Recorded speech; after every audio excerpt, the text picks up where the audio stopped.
Good morning भाइयों, कैसे हैं? उम्मीद करते हैं आप लोग अच्छे होंगे और अच्छे से अपने पढ़ाई को कर रहे होंगे।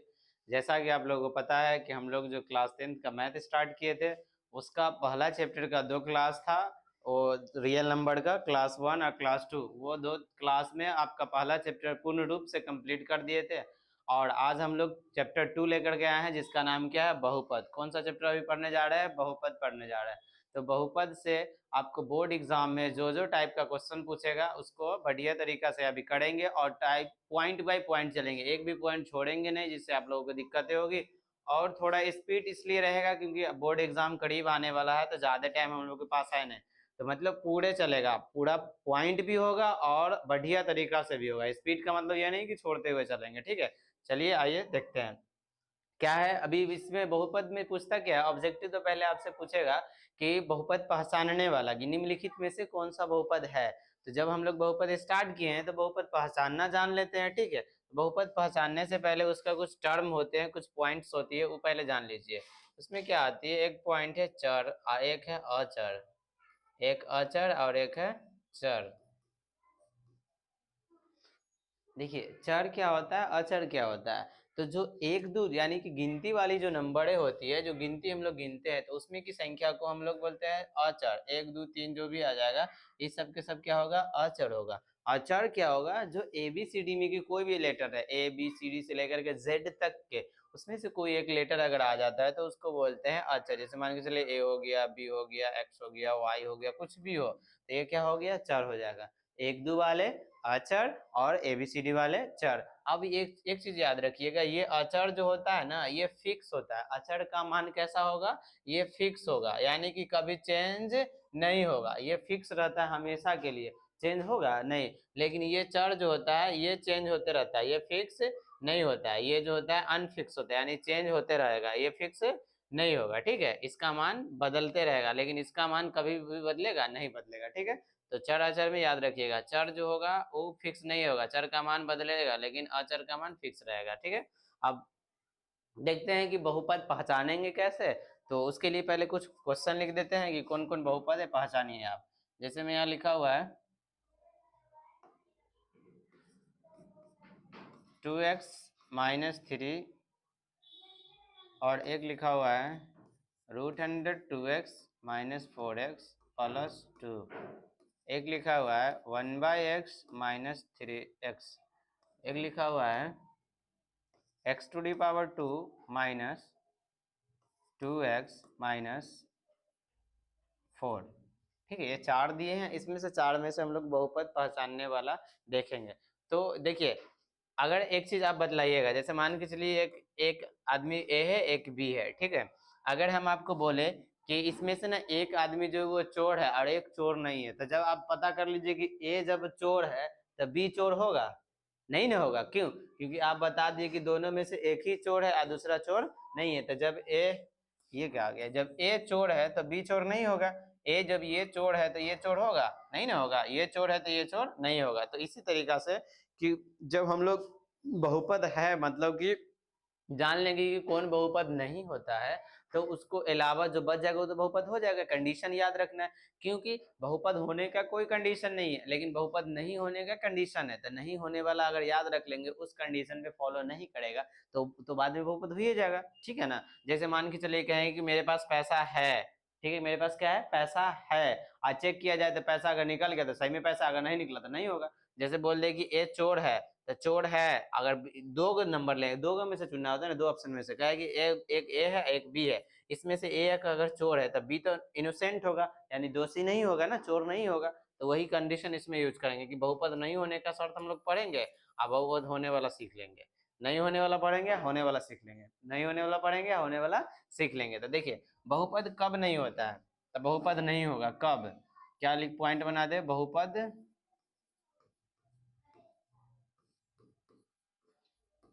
नहीं होगा। तो कौन कौन कंडीशन में नहीं होगा? नंबर एक, नंबर एक में है। कौन कौन कंडीशन में नहीं होगा? नंबर एक, जो चर का मान जो होता है ना, एक ही में पूरा आ जाएगा। चर का मान जो होता है वो हमेशा रहना चाहिए किसमें?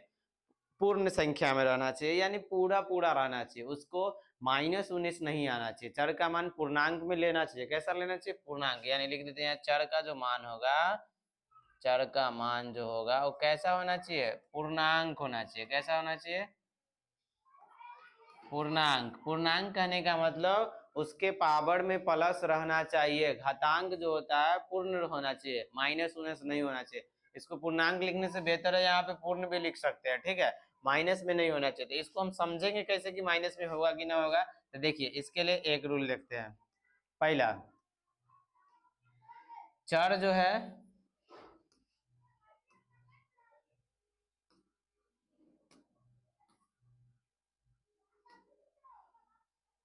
चर जो है रूट में, चर किसको मान ले, यहाँ पे चर किसी एक को मान लेते हैं। जैसे मान के चलिए चर के रूप में एक्स मान लेते हैं, ठीक है, एक्स लेकर के चलेंगे ना, पूरे समझ में आएगा। तो एक्स का मान जो है, एक्स के मान में पावर नहीं आना चाहिए, पावर निगेटिव नहीं होना चाहिए। पावर क्या नहीं होना चाहिए? निगेटिव नहीं होना चाहिए, ठीक है। दूसरा, एक्स जो है रूट में नहीं होना चाहिए। रूट में एक्स बोले तो रूट से उसका मान पूर्ण रूप से निकल जाएगा तो ठीक है, अगर नहीं निकलेगा तो वही कंडीशन में वो बहुपद नहीं होगा, ठीक है। अब उसके बाद इसको पावर नहीं होना चाहिए, बटा में एक्स नहीं होना चाहिए। कहाँ नहीं होना चाहिए? बटा में एक्स नहीं होना चाहिए। क्योंकि क्यों नहीं होगा ना, अभी हम सब प्रूफ कर देंगे, ठीक है। क्यों नहीं होगा हम सब प्रूफ करेंगे। इतना याद रखिएगा कि एक्स का पावर माइनस नहीं होना चाहिए, एक्स रूट में नहीं होना चाहिए, और बटा में नहीं होना चाहिए, ठीक है। और इतना ही तीन ठो अभी लेके चलिए, तीन से हमको काम बन जाएगा। देखिए हम लोग क्या बोले थे कि पावर जो होता है, चर का जो घातांक होता है, चर का मान जो होता है, यानी इसका मान की जगह पे घात भी लिख सकते हैं, उसका घात जो होता है पूर्ण होना चाहिए। पूर्ण मतलब क्या? -19 में नहीं होना चाहिए। पूर्णांक में तो माइनस में आप जा सकते हैं, इसको आप बेहतर अगर समझना है तो पूर्ण भी लिख सकते हैं, क्योंकि पूर्ण वाले माइनस वाला होता है नहीं ना, होता है। तो चर का मान हमेशा कैसा होना चाहिए? पॉजिटिव होना चाहिए। माइनस होगा तो कभी नहीं होगा। अच्छा, ये रूट वाला काहे नहीं होगा? रूट वाला काहे नहीं होगा? क्योंकि देखिए हम लोग पढ़े थे कि किसी भी नंबर है, जैसे ए है, ए का रूट चढ़ाए हुए हैं, तो रूट का मतलब क्या होता है? ए के पावर 1/2।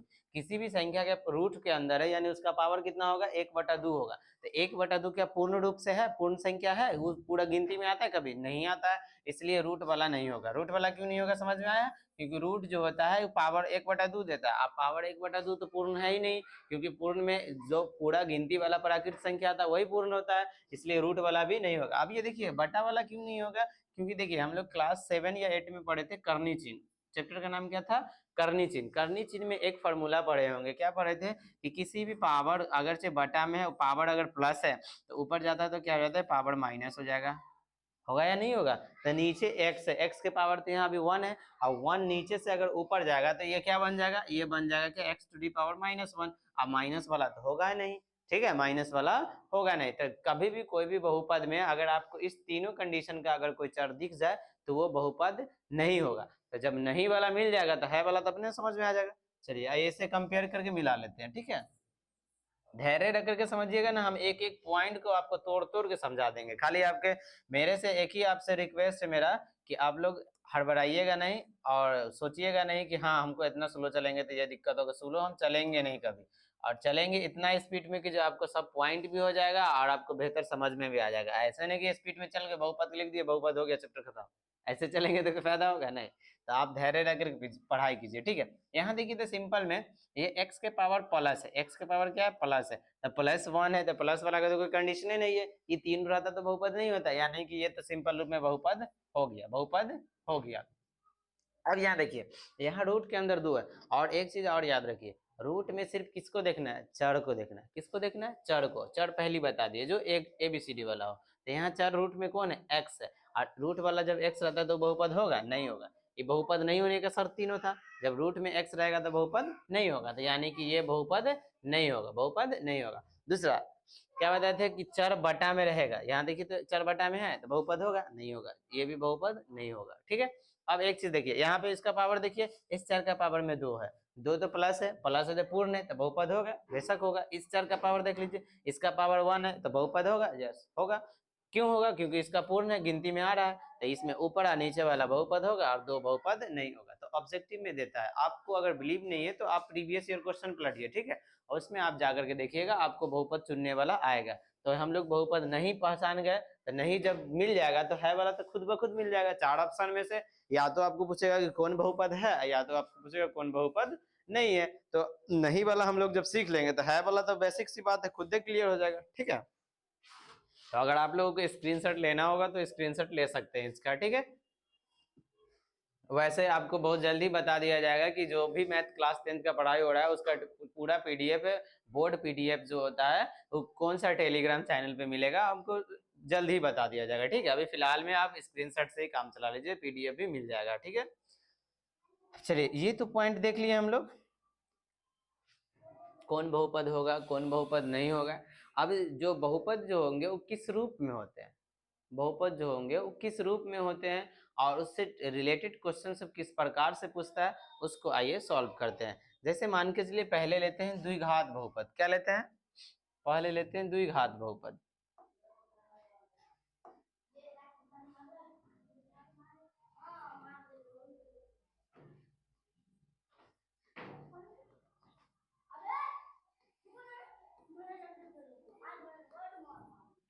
द्विघात बहुपद, ठीक है, द्विघात बहुपद लेते हैं। द्विघात बहुपद क्या होगा, यानी वैसा अच्छा घात तो दिक्कत होता होगा ना, चलिए पहले आइए थोड़ा सा घात भी समझ लिया जाता है, उसके बाद द्विघात बहुपद समझेंगे। पहले क्या समझ लेते हैं, पहले घात समझ लेते हैं।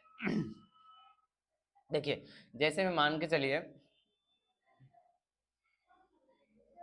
घात पहले समझिए, जैसे कोई बहुपद लिखे हुए हैं 2x 4x3 -2 2, इसका बोलेगा कि घात क्या बताया, घात बताया, घात बराबर क्या होगा, पावर क्या होता है, घात का इंग्लिश क्या होता है, पावर। घात क्या होगा, तो देखिए जो भी बहुपद दिया हुआ रहे ना उस बहुपद को देखिए गौर से, उसमें चर को चुनिए, किसको चुनना है, चर को। तो आइए हम इसमें देखते हैं इसमें चर कौन है, एक ये चर है, एक ये चर है, एक ये चर है, तीन चर है ना, तीनों एक्स है कि नहीं। अब देखिए इसका पावर में 3 है, इसका पावर 2 है, 3 है, अच्छा दोनों सेम ही लिखा गया तो 3 3 वाला है ना, तो इसको ऐड, कोई दिक्कत नहीं है, ऐड कर लीजिएगा। इसका पावर कितना है, इसका पावर 1 है, इसका पावर कितना है, 1 है। तो आप इस बहुपद में देखिए जो घात का मतलब होता है उसका पावर ही होता है, तो x का पावर यहाँ कितना है 3, यहाँ 3, यहाँ 1, मतलब सबसे बड़ा कौन है, सबसे बड़ा कौन है, सबसे बड़ा 3, तो इस बहुपद का घात कितना हो जाएगा, इस बहुपद का घात हो जाएगा 3। कितना घात हो जाएगा, 3, कितना हो जाएगा 3। अच्छा अब अगर पूछेगा कि इस बहुपद का नाम बताइए, इस बहुपद का क्या होता है, नाम, तो इस बहुपद का नाम क्या हो जाएगा, इस बहुपद का नाम हो जाएगा आपको त्रिघात बहुपद। क्या नाम हो जाएगा, इसका नाम हो जाएगा त्रिघात बहुपद।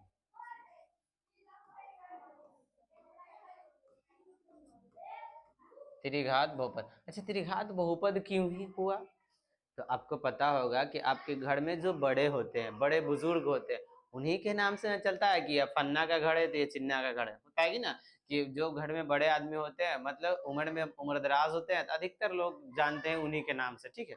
इसलिए इसमें जो है इस बहुपद में सबसे बड़े कौन है, तो घात 3 वाले, इसलिए इस बहुपद का नाम क्या हो गया, त्रिघात हो गया। कोई दिक्कत होगा।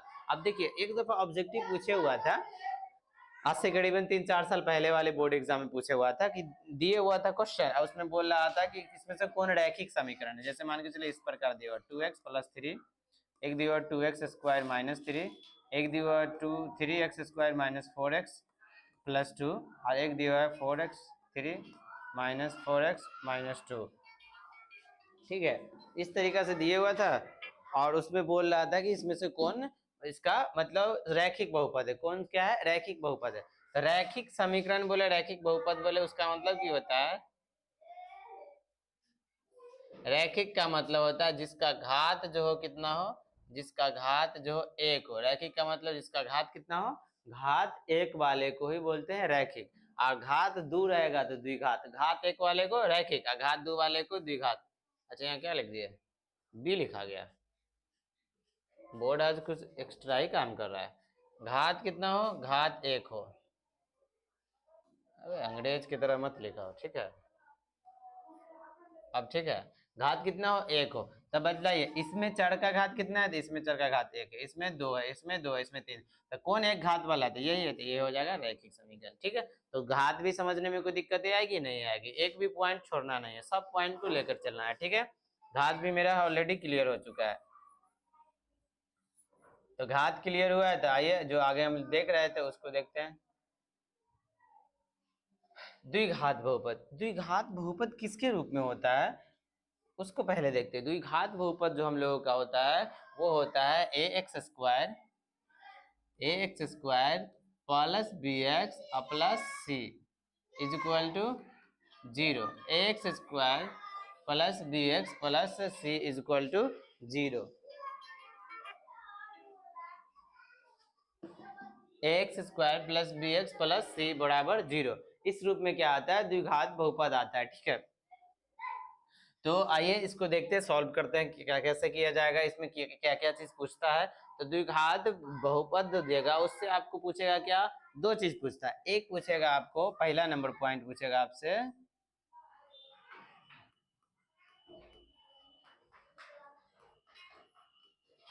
शून्यकों का योग। क्या पूछेगा? शून्यकों का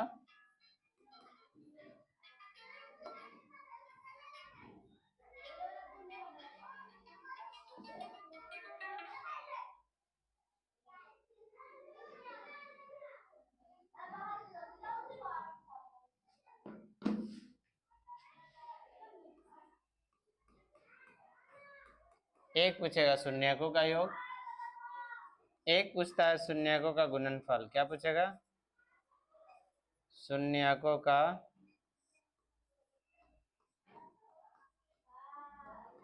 गुणनफल, शून्यकों का योग और शून्यकों का गुणनफल। देखिए शून्यकों का योग क्या होगा? तब एक इतना चीज और एक चीज और बताना भूल गए थे, उसको याद कर लीजिए आप लोग। देखिए इसमें बताना क्या भूल गए थे कि किसी भी बहुपद का, किसी भी बहुपद का जितना घात होगा ना, उसका जितना घात होगा, जितना उसका घात होगा उतना ही उसका क्या होगा? शून्यक होगा। जितना घात उतना ही उसका क्या? शून्यक।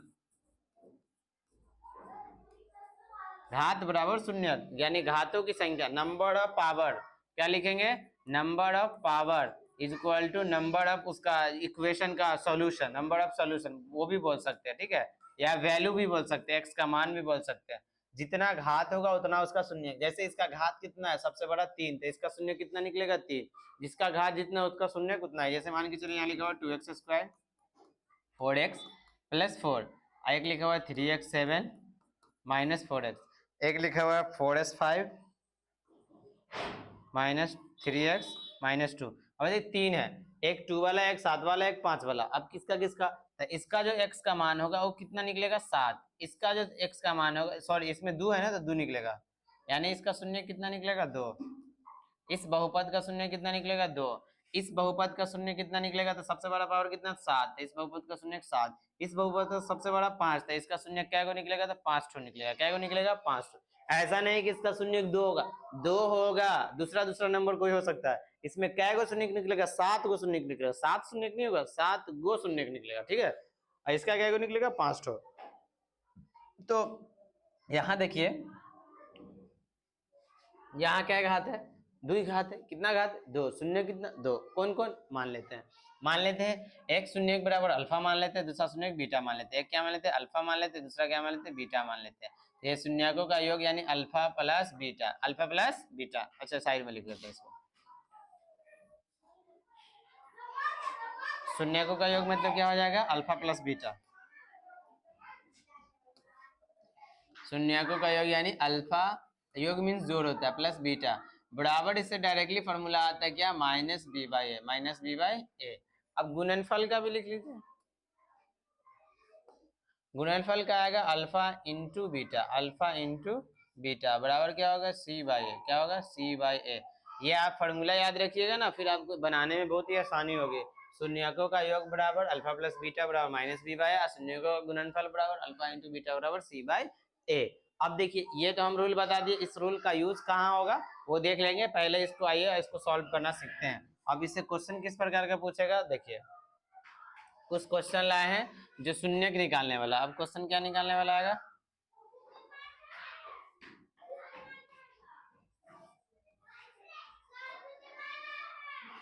शून्य ज्ञात करें। स्टेप बाय स्टेप चलेंगे जो हम लोगों को दिक्कत नहीं होगी। ठीक है, शून्य ज्ञात करें। शून्य ज्ञात करें, किसका शून्य निकालना है? तो द्विघात समीकरण अभी लिख करके देंगे, उसका शून्य निकालना होगा। अच्छा कौन विधि से निकालना होगा? तो इसको हम लोग बोलेंगे गुणनखंड विधि से। कौन विधि से? गुणनखंड विधि से।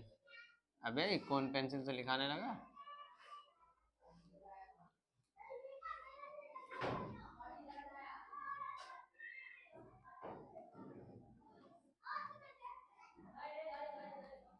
गुणनखंड विधि द्वारा क्या निकालना है? शून्यक निकालना है। ठीक है, तो द्विघात कोई समीकरण लिख लेते हैं, उसका शून्यक निकालना होगा हम लोगों को गुणनखंड विधि से। जैसे मान के चलिए क्वेश्चन लिखते हैं हम लोग। क्वेश्चन लिखे 2x² और यहाँ पे मान के चलिए कि अपने तरफ से लिखना है तो 4 लाना है, तो 6 6 4 12 3 x प्लस माइनस दे देते हैं, माइनस दे देते हैं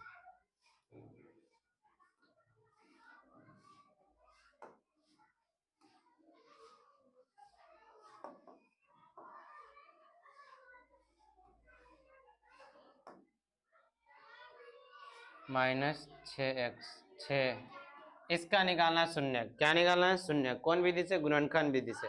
देखिए कैसे निकालेंगे, तो इसको ना हम लोग बनाना तो गुणनखंड ही विधि है, लेकिन अपना तरीका से एक ना याद रख के चलिएगा, अपने समझने की आसानी हो इसके लिए एक नाम देंगे। इसको नाम देंगे क्या? पहला गुने तीसरा। कौन नाम देंगे? पहला गुने तीसरा, जोड़ घटा के दूसरा। ये आप मतलब हल्का समझने के लिए सिर्फ याद रखिए, ठीक है? कोई रूल वूल है नहीं, सिर्फ आपको गुणनखंडीय विधि से सॉल्व होगा, सिर्फ आपको बनाने में आसानी होगा, उसके लिए याद रखिए पहला गुने तीसरा जोड़ घटा के दूसरा, पहला गुने तीसरा जोड़ घटा के दूसरा। चलिए इसको देखिए, तो पहला कौन है? पहला इसमें देखिए, पहला मेरे पास है 2x²। पहला कितना है? 2x²। अच्छा तीसरा कितना है? तीसरा है -6। गुना कीजिए तो प्लस माइनस हो गया माइनस, और 6 दूना हो गया 12, 6 दूना कितना हो गया? अबे लिखा 6 दूना 12, और ये हो गया x²। बतलाइए, पहला को तीसरा से गुना कर लिए ना? हाँ, कितना आया? -12x²। कितना आया? -12x²। ये माइनस को भी छोड़ दीजिए, ये x² को भी छोड़ दीजिए, 12 आया ना? 12 का निकालिए एलसीएम, गुणनखंड कीजिए। 2 से लगाएंगे 6, 2 से लगाएंगे 3, आया कितना? 2 गुने 2 गुने 3, आया कितना? 2 गुने 2 गुने 3। आपको लाना कितना है? x लाना है। कितना x लाना है? 1x। आपको पता है ना कि जहां पे अगर एक नहीं लिखा हो रहा तो वहां पे लिख सकते हैं। कितना x लाना है? 1x लाना है ना? अब देखिए हम गुणनखंड में से कैसे लाएंगे, वो थोड़ा एकदम इजीली समझ आएंगे, बढ़िया तरीके से। आप खाली देखिएगा ध्यान से। पहले ना 1 नंबर लीजिए। पहले कितना लेंगे? पहले 1 नंबर लीजिए, आप फिर दूना 1 लेंगे, 2 आई दूनो कितना हो गया? 3 दूना 6। क्या 2 में 6 जोड़ने से 1 आएगा? 2 में 6 जोड़ने से 1 आएगा? नहीं। क्या 2 में से 6 घटाने से 1 आएगा? नहीं। 6 में 2 जोड़ने से 1 आएगा? नहीं। 6 में से 2 घटाने में 1 आएगा? नहीं, नहीं ना आएगा। तो ये वाला जो लेंगे ये गलत, ये वाला क्या होगा? गलत। अब क्या करेंगे? तो ये गलत हो गया, तो चलिए अब दूसरा लीजिए। दूसरा कंडीशन में क्या करेंगे? ऊपर का दोनों लीजिए, पहले लिख लेते हैं, ठीक है? नीचे लिख लेते हैं, वही सेम सेम है ना? दूसरा में क्या कीजिए, पहला वाला 1 लिए तो नहीं हुआ, दोनों लिए। अब ये पहले दोनों लीजिए, ये अकेले लीजिए, तो ये दो दूना कितना हो गया? 4। आई कितना हो गया? 3। अब देखिए तो आप 4 में 3 जोड़िएगा 1 आएगा? नहीं। लेकिन 4 में से 3 घटाइएगा तो 1 आना जाएगा? आएगा कि ना आएगा? जी भैया आ जाएगा। यानी ये वाला गुणनखंड मेरा लिया हुआ सही होगा, सही होगा। तो अब माइनस है और x² है, तो x² है तो पहले एगो x इसको दे दीजिए, एगो x इसको दे दीजिए। x² था, एक एक x का बंटवारा कर दिए बंटवारा। अब माइनस का बंटवारा करना है। अब आप बतलाइएगा, आपसे पूछेंगे, आप लोग क्लास 10th में आ चुके हैं, हमको लाना यहाँ क्या चीज में है? लाना यहाँ पे क्या चीज में? प्लस में। किस चीज में लाना है? प्लस में। तो प्लस में लाना है, तो प्लस में लाने के लिए इस दोनों में से एक में माइनस दिया जाएगा। अब किस में माइनस देंगे जो आंसर प्लस में आएगा? माइनस किस में देंगे जो आंसर प्लस में आएगा? तो आप लोग अच्छे से जानते होंगे कि जो बड़ा होता है, क्या होता है? जो बड़ा होता है आंसर उसी में आता है। तो हमको आंसर का चीज में लाना है? प्लस में। यानी इसमें से बड़ा कौन है? 4 और 3 में से, तो 4 बड़ा है, तो 4 को किस चीज में रखना होगा? प्लस में। जिसमें लाना है उसको बड़ा रखना होगा, तो लाना किस चीज में? प्लस में। तो बड़ा वाला कौन है? 4, तो 4 का चीज में रहना चाहिए? प्लस में रहना चाहिए। तो माइनस किस में देंगे? बेसिक सी बात है, माइनस देंगे 3 में। माइनस किस में देंगे? माइनस देंगे 3 में। कोई दिक्कत होगी नहीं, एकदम स्टेप बाय स्टेप चलेंगे। आज सीख लीजिएगा, 2 नंबर कंफर्म। आइए यहाँ लिखते हैं। तो अब इसका गुणनखंड तो कर लिए हैं, अब जिसको बनाना है, लिखना है, सिर्फ लिख देते हैं। जो पहला था, पहला का तो कुछ करना ही नहीं, बीच वाले को ना करना था, 2x²। अब इसके जगह क्या लिख देंगे? तो +4x, यहाँ लिखे हुए लाए हुए प्लस 4x और माइनस में 3x और ये -6 बराबर में 0। अब देखिए तो कितना है 1 2 3 4, 4 4 है ना। अब दो दो का जोड़ा लगा लीजिए, ये बेचारा अलग रहेगा, ये दोनों अलग रहेगा। अब दोनों में से कॉमन लेने की बारी है। क्या चीज की बारी है? कॉमन। कॉमन क्या होता है अभी समझ लेते हैं। ये अच्छे से समझ में आ गया होगा उम्मीद करते हैं। अब कॉमन वाले समझ लीजिए। जैसे देखिए पहला क्या लिखो 2x², पहला लिखो 2x²। मैं इसको गुना कीजिए, 2 गुने इसको तोड़ेंगे तो x गुने x, 2x² को तोड़ेंगे यही ना आएगा, 2 गुने x गुने x यही आएगा। अच्छा दूसरा क्या है 4x, 4x को तोड़ेंगे तो क्या आएगा 2 गुने x गुने x, सॉरी एक ही ना x है तो एक ही x आएगा। कितना आया 2 गुने x, 4x का तो यही टूटेगा, यही ना टूटेगा, गुना कर लीजिए ना, 2 दूना 4x आ गया। मिलाइए तो ये 2 मिल रहा है और एक x मिल रहा है, यानी दोनों में मिला कौन, एक 2 और एक x, यानी दोनों में सेम सेम कौन होगा 2x होगा, सेम सेम कौन होगा 2x होगा। इसमें से कॉमन क्या ले लेंगे हम लोग 2x कॉमन ले लेंगे। तो 2x जैसे ही कॉमन लिए तो बताइए 2x² में से 2 और x ले लिए, बचा क्या x बच गया, बचा क्या x बच गया। बीच में जोड़ चिन्ह था, जोड़। देखिए कॉमन जब अगर प्लस में लेंगे ना किसी चीज में, अगर कॉमन प्लस में लेंगे तो उसका चेन उन बदलेगा नहीं, प्लस में लेंगे तो चेन उसका नहीं बदलेगा। प्लस में लिए थे प्लस वाला प्लस लिखा गया, प्लस वाला प्लस लिखा गया, अगर माइनस लेते तो बदल देते, ठीक है। अब देखिए 4x में से 2 और x ले लिए, बचा क्या 2, बचा क्या, अच्छा ये 2 दिखता नहीं होगा तो लिख देते बढ़िया से, यहाँ पे क्या लिखा हुआ था 2 लिखा हुआ था, ठीक है। तो बचा क्या है 2, इसमें से ले लिए तो क्या बच गया 2, ये तो हो गया, ये कॉमन लेने वाला टेंशन खत्म। इसमें से कॉमन ले लिए 2x² में से 2x तो x बच गया, 4x में से ले लिए तो 2 बच गया। अब किसकी बारी है, अब है -3x, -3x को क्या लिखेंगे -3 गुने x लिखेंगे या नहीं लिखेंगे, -6 को क्या लिखेंगे तो -3 गुने 2, बताइए दोनों में सेम सेम क्या मिला -3 मिला, क्या मिला -3, तो -3 कॉमन ले लेंगे, -3x में से -3 ले लिए, बचा क्या x बच गया। अब बतलाइए तो -6 में से -3 ले लिए, बचा क्या प्लस में 2 बच गया। बोले थे ना कि जब माइनस लेंगे तो जो माइनस होगा प्लस हो जाएगा, बराबर में 0, बराबर में क्या आ गया 0 आ गया। यहाँ तो कोई दिक्कत। अब यहाँ देखिए दोनों में देखिए तो अगर सही से देखिएगा x+2 इसमें भी है, x+2 इसमें भी है, दोनों में है, इसमें भी x+2 और इसमें भी x+2 है या नहीं है तो जब दोनों में जो जो नंबर आता है उसको हम लोग क्या करते हैं कि कॉमन ले लेते हैं, क्या करते हैं कॉमन, तो x+2 यहाँ से ले लेते हैं और x+2 यहाँ से, इसमें से x+2 अगर ले लेंगे तो इसमें से क्या बच गया 2x बच गया, क्या बच गया 2x, आई पूरा में से इतना ले लेते हैं, क्या बच गया -3, अब बराबर में कितना है 0। ये जो आप लोग का दिख रहा है ना, ये जो चिन्ह आपको दिख रहा होगा इसको हम समझाए हैं, ठीक है। ये इसलिए हम छोड़ दे रहे हैं, इसको चाहते तो मिटा भी देते लेकिन नहीं मिटा रहे, क्यों, जब भी कभी कोई क्वेश्चन देखा जाए अगर उसका सॉल्यूशन किया जाए किस तरीका से, अगर उसको देखते हैं तो बेहतर समझ में आता है, इसलिए हम इसको मिटाए नहीं, इसको साथ में लेकर के चलना है, ठीक है। ऐसा नहीं मानिए मिटाने नहीं आता है, वो आपको समझने के लिए आपका एक एक पॉइंट ये कर है ना, आप हम पे ट्रस्ट रख करके भरोसा रख करके क्लास कीजिए, आपको मैथ से इतना अच्छा दिल लगा देंगे ना, फिर कहिएगा नहीं कभी गलती से कि हाँ मैथ बहुत टेंशन वाली सब्जेक्ट है, बहुत मतलब पता है ना, जो पसंद जो होता है ऐसा पसंद बना देंगे आपको मैथ कि फिर उसके अलावा आपको मन भी नहीं लगेगा। अब मैथ लेके बैठ जाइएगा ना तो फिर तो मजे ही मजे है। तो आप खाली एकदम बढ़िया से बैठिए, एकदम शांति मिजाज से बैठिए और ध्यान दीजिए, ठीक है। मेरा काम है आपको एक एक पॉइंट को समझाना और ये मेरा कोशिश पूरे रहेगा, यानी 100% हम कोशिश करेंगे कि आपको एक एक पॉइंट को समझा दे, और कोशिश तो रहेगा ही, आपके तरफ से भी मेरा एक उम्मीद रहना चाहिए, मेरा एक ये आपसे गुजारिश ही समझिए, क्या समझिए गुजारिश ही समझिए कि आप लोग जो है शांति से खाली पढ़िएगा, हड़बड़ाइएगा नहीं, ठीक है।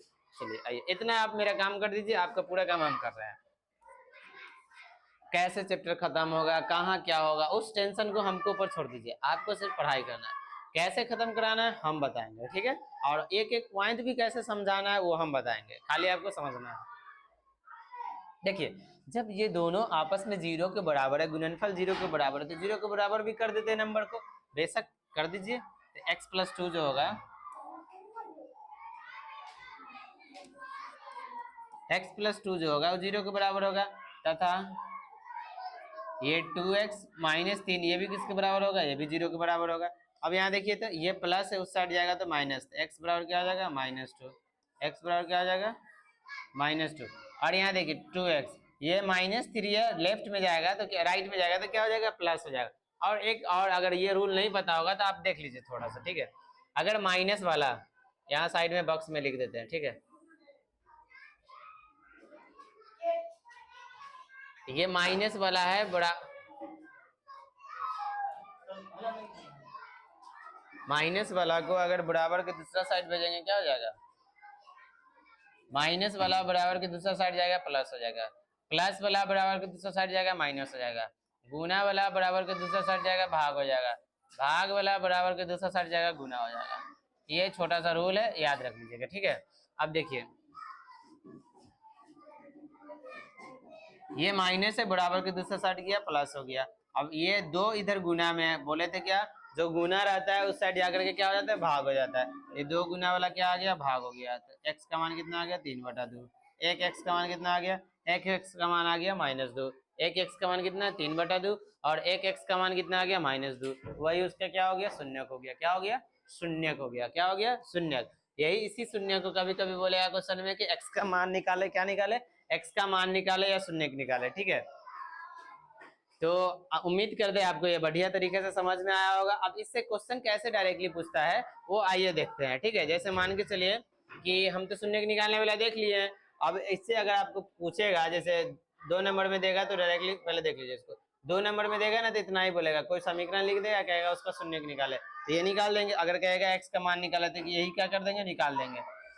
अब क्या होता है कभी कभी ना, रिलेशन पूछता है। क्या पूछता है, रिलेशन पूछता है कि जब उसका शून्यक निकाले हैं तो शून्यकों और गुणांकों के बीच संबंध बताए। तो पहले तो हम शून्यक निकालना सीख लिए, किस तरीका से, गुणनखंड विधि से। अब इसका शॉर्ट तरीका से शून्यक सीखते हैं, फार्मूला के द्वारा। शून्यकों का योग है गुणनफल, जो अभी हमें फार्मूला दिए थे, एक दफा देख लीजिए। हाँ, यहाँ यह है ना, ये जो द्विघात बहुपद रहेगा उसके लिए शून्यकों का योग और गुणनफल बोलेगा। इससे देखिए, इससे आप ऑब्जेक्टिव भी पूछेगा और सब्जेक्टिव भी पूछेगा, दोनों के लिए, ऑब्जेक्टिव के लिए भी है और सब्जेक्टिव के लिए, तो दोनों के लिए है, इसलिए इसको भी देखते हैं। आज एक पॉइंट को पूरा क्लियर कर देंगे, नेक्स्ट क्लास में जो बचेगा उसको करेंगे। जैसे मान के चलिए आपका कोई क्वेश्चन है,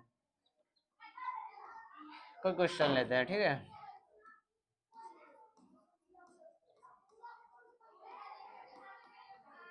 ये क्वेश्चन है, इसमें आपको क्या बोलेगा कि इसका शून्यकों का योग निकाले। क्या निकाले, शून्यकों का योग निकाले या गुणनफल निकाले। तो हम पहले निकाल लेते शून्यकों का योग। क्या निकाले थे पहले, शून्यकों का योग। देखिए शून्यकों का योग निकालने के लिए इससे क्या क्या पूछ रहा है पहले वो लिख लीजिए। पूछ रहा है आपसे, पहला तो पूछ रहा है शून्यकों का योग, यानी अल्फा प्लस बीटा का मान निकाले। कभी कभी ये लिख देगा, ना तो हिंदी में लिखेगा। कभी पूछ रहा है शून्यकों का गुणनफल, यानी अल्फा इंटू बीटा का मान निकाले। इस दोनों का मान निकालना है, इस दोनों का क्या निकालना है, मान निकालना है, ठीक है। तो ये जो क्वेश्चन दिया है ना, इससे पहले ना एबीसीडी का मान निकालना सीख लीजिए। किसका मान निकालना, एबीसीडी का, कि ए क्या मान क्या होगा, बी का मान क्या होगा और सी का मान क्या होगा। ए का मान क्या होगा, बी का मान क्या होगा, सी का मान क्या होगा। तो क्वेश्चन में एक्स स्क्वायर के साथ में जो गुना रहेगा, एक्स स्क्वायर के साथ में जो गुना रहता है, देखिए एक्स स्क्वायर के साथ वाला कौन होता है, ए, एक्स के साथ वाला बी, जिसके साथ कोई नहीं सुई, तो ये बी हो जाए, इसका साथ वाला ये अकेले। तो बताइए तो ए बराबर कितना होगा, ए बराबर एक्स स्क्वायर के साथ में कौन गुना है, बी, तो ए बराबर, सॉरी 3, ए का मान कितना आ गया, 3। अच्छा, ए का मान तो 3 हो गया। अब बी बराबर बतलाइए, बतलाइए एक्स के साथ में गुना में कौन है, 3 है, एक्स के साथ में गुना में कौन है, 3, तो बी का मान भी कितना आ गया, 3। अब बतलाइए सी का मान, बी जिसके साथ कोई ना हो, तो इसका 4 के साथ कोई है नहीं है, तो सी बराबर कितना हो गया, 4। सी बराबर कितना आ गया, 4। एबीसीडी निकालने आ गया। एक्स स्क्वायर के साथ गुना वाला ए, एक्स के साथ वाला बी, जिसके साथ कोई नहीं वो सी, जिसके साथ कोई नहीं वो सी। बराबर में 0 दे भी सकता है, नहीं भी दे सकता है, ठीक है, दे भी सकता है, नहीं भी दे सकता है, कोई टेंशन वाली बात नहीं। अब हमको क्या निकालना है, शून्यकों का योग निकालना है, शून्यकों का योग। तो योग के लिए क्या करेंगे, फॉर्मूला डाल देते हैं। फॉर्मूला क्या होता है इसका, शून्यकों का योग बराबर फॉर्मूला क्या होता है, माइनस बी बटा ए। अब बतलाइए, माइनस बी का मान कितना है आपके पास, अच्छा सॉरी मिस्टेक हो गया। मिस्टेक क्या हो गया, यहाँ पे देखिए तो माइनस तो ध्यान ही नहीं दिए थे, सब तो प्लस में है ना, इसलिए यहाँ माइनस जो है तो बी का मान भी माइनस में लिखाएगा। किस में लिखाएगा, माइनस, दोनों प्लस तो प्लस लिखाएगा, बी का मान किस में लिखाएगा, माइनस में। तो कितना है, -3 बटा ए का मान, देखिए ए का मान कितना है, 3। अब बतलाइए तो माइनस माइनस क्या हो गया प्लस 3 और डिवाइडेड बाई भी 3। इस 3 से 3 कट गया, कितना आया 1, यानी शून्यकों का इसका योग कितना हो गया 1 हो गया। शून्यकों का योग कितना आ गया 1 आ गया। कितना आ गया 1 आ गया। अब किसकी बारी है, गुणनफल की बारी है। किसकी बारी है, गुणनफल की बारी है। गुणनफल क्या होता है, तो गुणनफल का मतलब होता है गुना। गुना वाला का फॉर्मूला क्या है, सी बटा है, सी बटा ए। मतलब ये तो सी का मान कितना है इसमें, सी का मान है 4 और ए का मान कितना है, ए का मान है 3, तो ये क्या हो गया 4/3। तो शून्यकों का गुणनफल ये है, ये शून्यकों का योग है, शून्यकों का योग है, शून्यकों का गुणनफल है। ये किससे है, तो डायरेक्टली फॉर्मूला से। ये ऑब्जेक्टिव में डायरेक्टली आपको दे देगा और कहेगा कि शून्यकों का योग निकाले या शून्यकों का गुणनफल निकाले। ठीक है, अगर आपको ना ये क्वेश्चन को अगर साबित भी करना है कि ये फॉर्मूला जो आप दिए वो सही है या गलत है, तो आइए जो हम लोग अभी क्वेश्चन बनाए थे उसमें आते हैं। जो क्वेश्चन सॉल्व किए थे ना, ये किए थे यहाँ पे। देखिए एक शून्य कितना निकाले थे -2, एक शून्य कितना निकाले थे 3/2, एक शून्य कितना -2, एक निकाले थे 3/2। क्वेश्चन क्या है 2x² + x -6। इसको सॉल्व कर लेंगे तो खुद ब खुद भरोसा हो जाएगा। क्या क्या है क्वेश्चन, क्वेश्चन है 2x² + x -6, 2x² + x -6 बराबर 0। इसके लिए एक शून्य कितना निकाले हुए हैं, x का मान निकाला हुआ इसका -2 है और एक कितना है, एक जो है 3/2 होना चाहिए। कितना है, हाँ 3/2, एक है 3/2। अब इसके लिए ना वो फॉर्मूला जो हम लोग लिखे थे उसको प्रूफ कर लेते, क्या बेहतर से हो जाएगा क्लियर एकदम। जैसे फॉर्मूला क्या लिखे थे, alpha plus beta is equal to -b/a, और क्या लिखे थे alpha into beta, alpha into beta is equal to c/a। अब ये दोनों का जो फॉर्मूला का जो हम लोग लिखे वो सही है गलत अभी तुरंत प्रूफ हो जाएगा। कैसे प्रूफ होगा, देखिए ये क्वेश्चन का हम लोग बनाए थे, एक -2 एक 3/2 निकला था। एक दफा कंफर्म हो जाइए, नहीं तो अगर गलती लिखा गया तो फिर कहिएगा कि गलत बता दिया।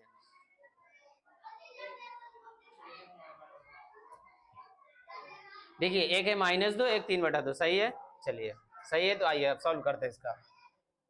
अल्फा की जगह कितना रख देंगे, इसमें से कोई एक ले लीजिए, एक कोई ले लेते हैं, कितना -2 ले लिए, प्लस बीटा की जगह कितना डाल लीजिए, बीटा का मान 3/2, बीटा का मान 3/2। अब इसका बदलाइए तो इसमें से एबीसीडी निकालने आता है ना, एबीसीडी पहले निकाल लीजिए। एबीसीडी निकालना है तो ए का मान बदला दीजिए। ए कौन होता है, बतलाए थे कि कोई भी द्विघात बहुपद किसके रूप में होता है, ax² + bx + c। देखिए हम बार बार इसलिए लिख रहे हैं क्योंकि मेरे पास बोर्ड में जगह काफी है, इसलिए नहीं क्योंकि आपको जितना दफा लिख के देंगे ना उतना बेहतर समझ में आएगा, इसलिए बार बार लिख दिया जा रहा है। x² के साथ वाला कौन होता है a, x² के साथ में 2, a का मान 2 हो गया। जिसके साथ b रहता है यानी x के साथ वाला b, तो x के साथ वाला कौन है, कोई नहीं, यहाँ 1 है तो b का मान कितना हो जाएगा +1 हो गया। अच्छा जिसके साथ कोई नहीं वो c, इसके साथ बेचारा कोई नहीं है तो c का मान कितना हो गया -6 हो गया। अब इसमें डालिए, इसको सोल्यूशन कीजिए। ठीक है, देखिए ये हो गया, अल्फा की जगह -2, बीटा की जगह 3/2 रख दिया। अब यहाँ से निकालिए तो माइनस बी की जगह कितना डाल देंगे, बी का वैल्यू है, बी का वैल्यू कितना है, अच्छा 1 है ना, -1 कहाँ लिखा गया, बराबर का चिन्ह दिए थे, ये अपने से अंग्रेज बन रहा है आज बोर्ड। =1, बी का मान 1 ही ना है, सी का मान -6 है, तो बतलाइए बी का मान कितना हो गया 1 हो गया। अच्छा ए का मान बतलाइए, ए का मान कितना है 2 हो गया। यहाँ से क्या कीजिए, इसका इसके नीचे 1 है, एलसीएम लीजिए, 2 1 एलसीएम 2, ये कितना हो गया 2 दूना -4 और प्लस में 3। यहाँ देखिए -1/2, अच्छा 3 में से 4 घटेगा, ये तो 4 माइनस में है 3 प्लस में, यानी कि प्लस वाला में से माइनस घटता है, हम लोग तो पता ही है, पता है ना। तो प्लस में 3 है माइनस में 4 है, क्या करेंगे जब छोटा में से बड़ा घटता है तो क्या इसका कंडीशन होता है, तो बड़ा में से छोटा घटा लेते हैं और उसके आगे लगा देंगे माइनस, यानी कितना आ जाएगा -1। ठीक है, ये सब नॉर्मल है जो पहले पढ़ चुके हैं आप लोग। तो ये कितना आ जाएगा मेरे पास, ये आ जाएगा हम लोगों को -1/2 इज इक्वल टू -1/2। देखिए दोनों आपस में इक्वल है कि नहीं है, दोनों आपस में बराबर है। 2 थोड़ा फारसी में लिखा गया ना, सही लिख देते हैं, -1/2। ठीक है, देखिए -1/2 अब बराबर -1/2, दोनों समान आया, आया कि ना आया। अब इसका सोल्व कर लीजिए, एक अल्फा की जगह कितना रखना है -2 रखना है, गुने बीटा की जगह कितना रखना है 3/2 रखना है, बराबर सी का मान कितना है -6, ए का मान कितना है 2, काट दीजिए, 2 से 2 खत्म, -3, यहाँ काट दीजिए 6 -3, ये आ गया आपस में इक्वल, आया कि नहीं आया? तो आ गया ना। तो यही होता है, पहले शून्यक निकाले और शून्यकों और गुणांकों के बीच अगर संबंध सत्यापित करने के लिए बोलेगा तो जो क्वेश्चन दिया हुआ रहेगा उसका पहले क्या निकालिएगा, शून्यक निकालिएगा। तो ऑलरेडी हम पहले निकाल चुके थे, ठीक है। और उसके बाद इस फॉर्मूला बैठा देंगे, दोनों आपस में इक्वल हो गया, यानी शून्यकों और गुणांकों के बीच संबंध सत्यापित हो गया। इससे भी 2 नंबर का क्वेश्चन कभी कभी देता है, लेकिन शून्यक निकालने वाला कंफर्म। अरे क्या लिखा जाता है बार बार, शून्यक निकालने वाला हर साल कंफर्म देता ही है, ठीक है। तो टाइम भी काफी हो चुका है, आगे का क्लास भी लेना है, तो आज के लिए इतना ही रहने देते हैं और उम्मीद करते हैं आपको बढ़िया तरीका से समझ में आया होगा। और जो भी चीज में दिक्कतें हुई होगी तो आप कमेंट कीजिएगा, आपको दिक्कतों को दूर करेंगे। हम लोग आज क्या सीखे, आज सीखे बहुपद कैसे पहचानेंगे। बहुपद पहचानने के बाद, बहुपद पहचानने का रूल सीख लेने के बाद, उसके बाद बहुपद का घात क्या होता है, जिसका जितना घात उसका उसका शून्यक निकलता है उतना ही। उसके बाद क्या सीखे, उसके बाद सीखे कि द्विघात बहुपद का शून्यकों का योग क्या होता है, गुणनफल क्या होता है। उसके बाद क्या सीखे, उसके बाद सीखे कि उसके बाद क्या सीखे हैं कि द्विघात बहुपद का शून्य कैसे निकाल, द्विघात समीकरण का शून्य कैसे निकाल देता है, द्विघात का शून्य निकालना सीख लिए। किस विधि से सीखे हैं, बोर्ड पे देख लीजिएगा, गुणनखंड विधि से। कौन विधि सीखे, गुणनखंड विधि से। उसके बाद क्या सीखे हैं कि शून्यकों और गुणांकों के बीच संबंध कैसे सत्यापित किया जाता है। तो आज के लिए इतना ही रहने देते हैं और आगे की क्लास के लिए। और हाँ, एक चीज तो बताना भूल ही गए, जो HW जो होगा इसका आप लोग बना करके लाइएगा। ये जो शून्यक निकालने वाला जो है, ये आप कोई भी क्वेश्चन से, कोई भी बुक से किताब निकाल लीजिएगा शून्यक निकालने वाला और बना करके लाइएगा। ये आप लोग का रहा HW, ठीक है। बना करके लाना है आपको, फिर प्रैक्टिस करना है घर पे, और जो भी दिक्कत होगी बताइएगा हमको। तो आज के लिए इतना ही रहने देते हैं, फिर आगे की क्लास लेके आएंगे कल। सेम टाइम रहेगा, वही 8 के बाद रहेगा, 8:20 से चालू होता है क्लास मेरा। और कुछ कंडीशन की वजह से लाइव नहीं हो पाया, इसलिए आज रिकॉर्डेड बैच डालना पड़ रहा है, ठीक है। तो आप लोग मन से पढ़ाई कीजिए अपना, और आगे के पढ़ाई करने के लिए बेहतर तरीका से अगर आगे पढ़ना है तो शुरू से ही मजबूती को बनाना पड़ेगा। तो मजबूती कब बनेगा, जब हम लोग एक स्टेबिलिटी लेकर चलेंगे, मतलब एक बढ़िया पॉइंट ऑफ व्यू से पढ़ाई करने गए, तो उसके बाद ही हम लोग को आगे सक्सेस मिलने का चांसेस है, ठीक है। तो आप लोग अपना भी ख्याल रखिए और अपने बड़ों का भी ख्याल रखिए। आज के लिए इतना ही, धन्यवाद।